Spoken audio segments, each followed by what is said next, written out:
Olá, tudo bem? Sou o pastor Flávio da Primeira Igreja Batista em Pirassununga. Convido você neste momento a uma breve reflexão na Palavra de Deus. O texto que escolhi para hoje se encontra em 2 Timóteo, capítulo 1, versículo 12, onde a palavra do Senhor diz o seguinte: Por essa causa também sofro, mas não me envergonho, porque sei em quem tenho crido e estou bem certo de que Ele é poderoso para guardar o que lhe confiei até aquele dia. 2 Timóteo 1:12. Apesar de tudo, confie em Deus. É sobre esse tema que gostaria de conversar com você neste momento.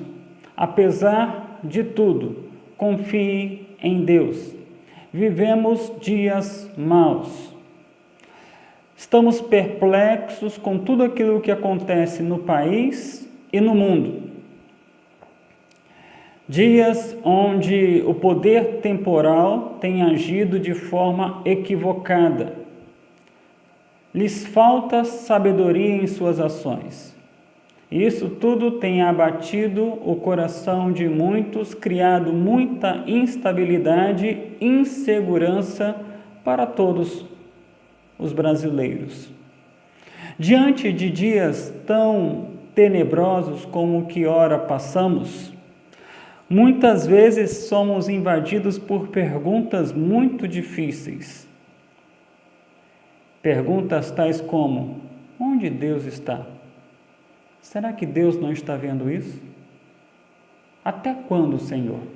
Eram perguntas, lamentos proferidos por homens da Bíblia também. Eles, em momentos tristes, angustiantes em que viveram, também disseram isso.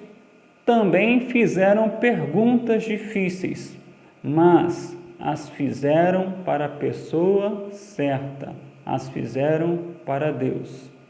E encontraram em Deus esperança. Em dias como os que nós hoje passamos, onde nos sobrevêm tantos males e também ficamos temerosos de outros que porventura venham a nos acometer. É necessário que eu e você nos remetamos para a cruz do Calvário. Se Cristo é o Senhor de sua vida, se você confiou o seu coração aos cuidados do Mestre de Nazaré, importa que nesses dias difíceis, onde você se vê tomado por um turbilhão de emoções, você vá até a cruz. Fixe os seus olhos na cruz do Calvário.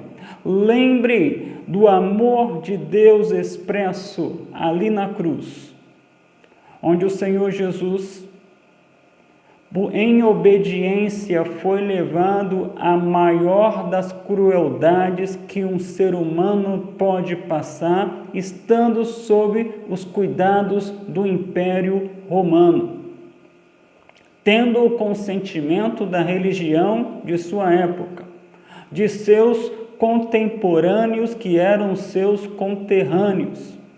Eles concordaram com a sua morte cruel, com o seu assassinato na cruz do Calvário. Mas ele venceu a morte. Ao terceiro dia, ressuscitou para que eu e você pudéssemos ter vida e vida em abundância. A todos quanto crerem em seu nome.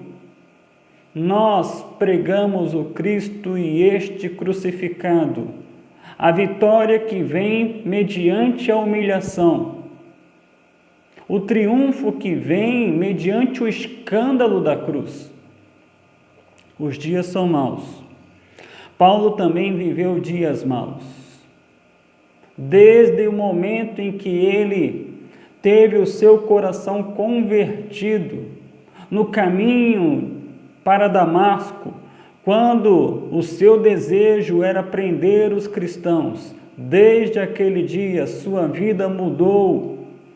O perseguidor da igreja passou a ser perseguido, porque ele se tornou igreja do Senhor.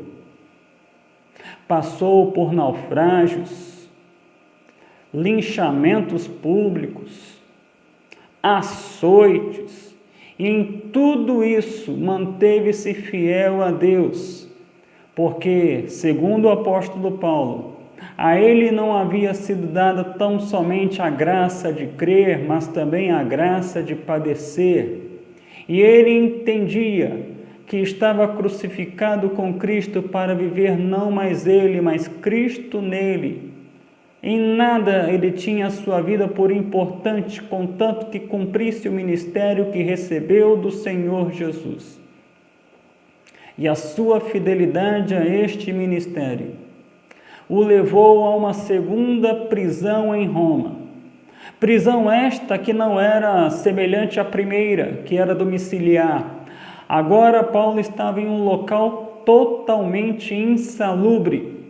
E neste local, ele estava sentenciado à morte. Era uma questão de tempo para que Paulo fosse morto a mando de Nero, imperador romano.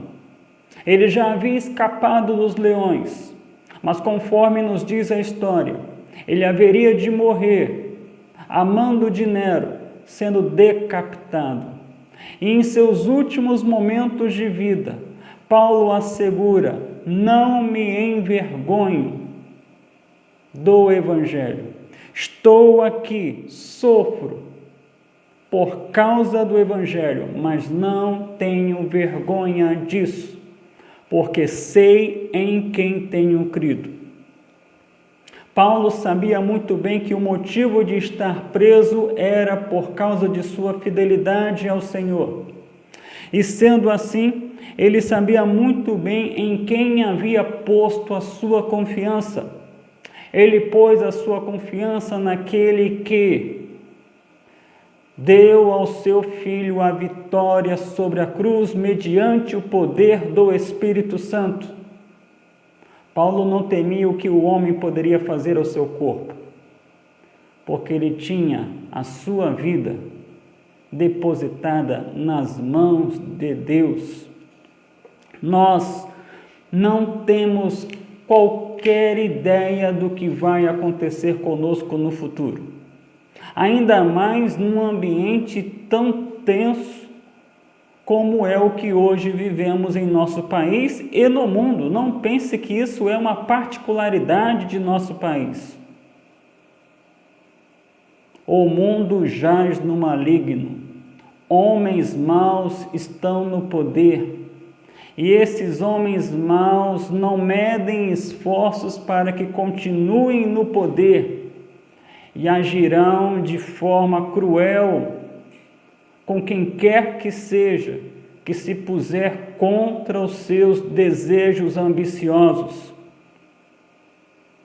Ainda que nós não saibamos o que acontecerá conosco, ainda que soframos em nossa saúde, ainda que soframos em nossa questão econômica, ainda que soframos em nossa liberdade religiosa, em nossa liberdade política, ainda que sejamos acometidos por toda sorte de sofrimento deste mundo, apesar de tudo, a Bíblia nos encoraja a seguirmos confiando em Deus, porque nós sabemos que Ele é poderoso para guardar aquilo que nós confiamos a Ele, nossas vidas, nossos corações. Jesus Cristo nunca deixou qualquer sombra de dúvidas quanto ao que seria a vida cristã, ao que seria seguir os seus caminhos. Ele disse ao seu grupo de discípulos: no mundo vocês terão aflições, mas tende bom ânimo, eu venci o mundo.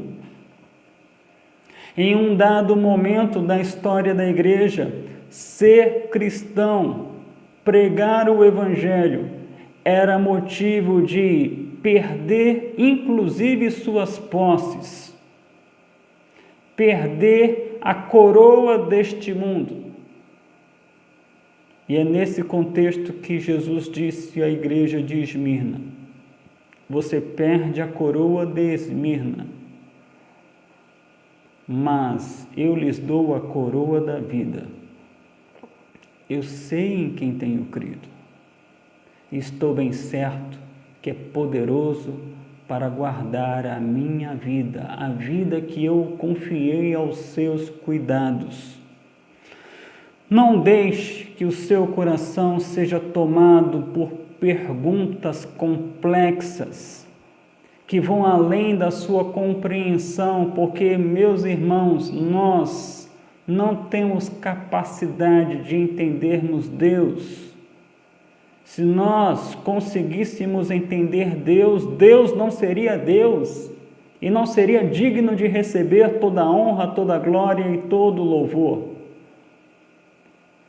Nós devemos nos humilhar diante de nossa incapacidade e confiar, mediante todos os indícios que Ele nos deu de que Ele é digno de confiança.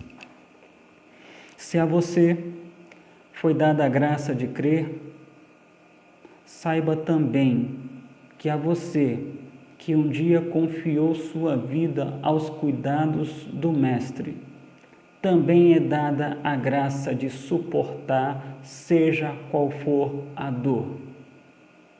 Deus conhece os seus limites, Deus conhece os meus limites, mas Deus está atento a toda e qualquer dificuldade que nos abate, para nos dar o livramento no seu devido tempo. E se não nos der, saibamos de uma coisa: continuaremos fiéis a Deus, mesmo que isso custe a nossa vida. Apesar de tudo, continue confiando em Deus. Apesar de todo o sofrimento que abate sua vida, sua família, seu país e o próprio mundo, não pare de adorar, de confiar, de depositar sua vida aos cuidados do nosso Senhor. Que Deus te abençoe.